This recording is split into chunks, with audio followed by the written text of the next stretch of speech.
Europe 1 matin, 7h, 9h, Dimitri Pavlenko. 8h43.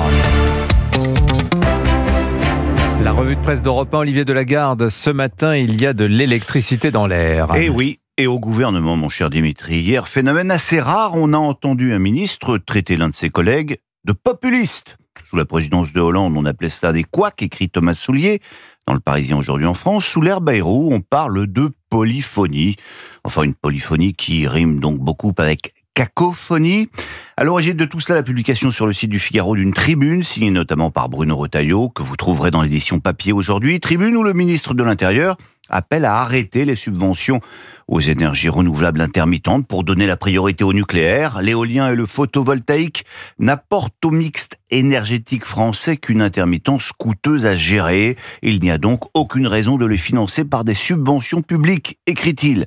Alors vous allez me dire que tout cela n'est pas complètement nouveau, que de nombreux spécialistes de l'énergie disent la même chose. Et c'est peut-être d'ailleurs pour cela que tous les défenseurs des éoliennes paniquent et montent au créneau pour défendre leur moulin à vent, et notamment Agnès Pannier-Runacher, ministre de la Transition écologique, qui a déclaré que cette proposition était irresponsable, dramatique, du populisme le plus basique. Commentaire d'Aurore Berger, autre ministre. Plutôt que de s'engueuler entre nous, ce serait bien qu'on parle aux Français. Et pendant ce temps-là, Jordan Bardella continue son petit bonhomme de chemin. Parce que pour la première fois, le président du RN arrive en tête du baromètre des personnalités politiques ELAB pour les Échos, avec 36% d'opinion positive, un point de plus qu'au mois de juin. Il devance pour la première fois Édouard Philippe, l'ancien Premier ministre qui occupait la première place pratiquement sans discontinuer depuis août 2020. Explication de Bernard Sananès, le patron d'ELAB. Au milieu d'une scène politique marquée par une forme d'usure et qui peine à se renouveler, Bardella incarne la nouveauté dans les yeux des électeurs. Puisqu'on en est au rayon sondage, les Français sont en train de devenir pro-business. L'info fait la une de l'opinion.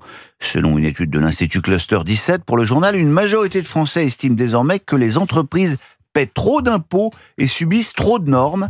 Cac, le caricaturiste du journal, résume tout cela en quelques coups de crayon formidables. Son dessin montre une chef d'entreprise suant à grosses gouttes qui répond à un docte sondeur. « J'ai longtemps considéré que les entreprises n'étaient pas assez taxées », déclare-t-elle. Et puis j'ai créé ma boîte. Allez, direction la piscine pour se rafraîchir. Oui, enfin on aimerait bien, mais elle est fermée pour cause d'incivilité. On vous en a parlé cette semaine sur Europe 1. Les piscines et autres centres aquatiques sont désormais un peu partout en France le théâtre de violences qui conduisent les maires à carrément les fermer. L'article est signé Stéphane Kovacs du Figaro. Le phénomène est national mais particulièrement saillant en Alsace. Des maîtres nageurs sont agressés par des hordes de jeunes qui débarquent des cités environnantes. Vincent Debesse, vice-président de l'Eurométropole de Strasbourg, raconte: le phénomène est en forte augmentation ces dernières années. Il y a de plus en plus de provocations, de non-respect des règles et de la tenue vestimentaire sur fond de port du burkini. C'est une société où les jeunes n'ont plus de repères, explique-t-il, avant d'ajouter: leurs parents non plus d'ailleurs. Je déplore aussi les attitudes, les regards de certains vis-à-vis des jeunes femmes, ajoute-t-il. Il y a un autre mode de vie qui est problématique. Voilà, cet élu dit les choses en termes diplomatiques. À Pont-Rentruy, on prend moins de gants. En revanche, dans cette commune suisse proche de la frontière française, l'accès des bassins a été interdit aux ressortissants non suisses. En clair, écrit le journal local, la piscine est interdite à nos voisins français. Autre incivilité plus parisienne, celle-là. Le vol de Vélib, ces vélos en libre service, c'est-à-dire dans le Parisien, 640 vélos disparaissent désormais chaque semaine, révèle le journal. Un chiffre 3 fois supérieur à la normale, enfin si on peut considérer que voler un vélo soit normal. Alors, comment expliquer le phénomène ? Eh bien, il existe désormais des tutos sur Internet pour montrer comment décrocher les Vélib retenus à leur borne. Une fois volés, les engins se bloquent automatiquement après 24 heures. Ils sont alors abandonnés, mais on ne sait pas où. Conséquence, il manque aujourd'hui 3000 Vélib sur les 20 000 qui devraient être en circulation. Mais on va terminer avec d'autres vélos ce matin parce que ça commence demain. Ça, c'est la plus grande course cycliste du monde. Ça, c'est bien sûr le Tour de France. Alors, vous lirez dans les Échos une double page sur le renouveau incroyable du cyclisme en général et du Tour en particulier. La course rapporterait à l'organisateur ASO 200 millions de recettes, affirme David Barrault. Chiffre d'affaires multiplié par 10 en 25 ans.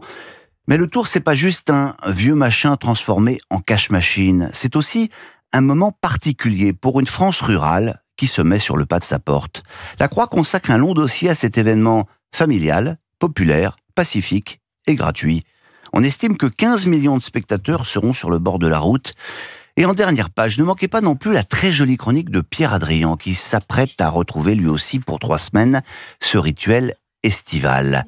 L'après-midi, raconte l'écrivain, même si je ne regarde pas la course, je saurais que la caravane roule entre des villes de province où personne ne s'arrête mis à part elle, Valenciennes, Viré, Châteauroux, Pontarlier. J'aurais dit Vire, moi, mais bon, vous dites ce que vous voulez. C'est Vire en Normandie.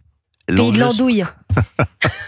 L'enjeu sportif ne m'intéresse plus vraiment, mais j'ai un amour respectueux et fidèle pour le Tour qui tricote le fil rouge de mes étés depuis que je sais lire. Il m'a enseigné une certaine géographie de la France, pays de plaines, de collines et de grands cols.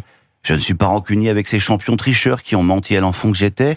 Et puis je dois au Tour de m'avoir appris la patience et l'ennui, poursuit-il.